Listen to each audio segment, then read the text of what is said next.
तर मंडळी आज सगळ्यांकडे गटारी स्पेशल असणार, कारण का उद्यापासून श्रावण चालू होतोय. तर आमच्याकडे गटारी स्पेशलमध्ये मेन्यू काय काय आहे ते दाखवते.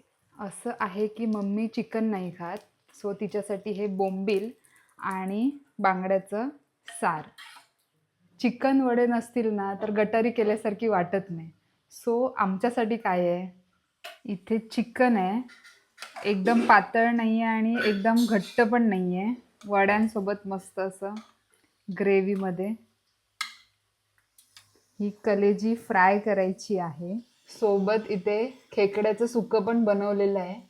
एवढं सगळं केलं आणि सोलकढी नाही तर असं होऊ शकत नाही, तर इथे काकी सोलकढी बनवते आहे. जेवणात मस्त चिकन, खेकड्याचं सुकं, कलेजी फ्राय, वडे, सोलकढी आणि भात. सो आज गटारी निमित्त सगळे श्रावण पाळणारे एकदम गटारी सेलिब्रेट करणार. पण जे श्रावण पाळणार नाही आहेत ना, ते पण असं सेलिब्रेट करणार की जाऊ दे. सो आज गटारी निमित्त सगळ्यांकडे काही ना काहीतरी स्पेशल मेन्यू असणारच आहे. सो तुमच्याकडे काय आहे हे कमेंटमध्ये मला नक्की सांगा.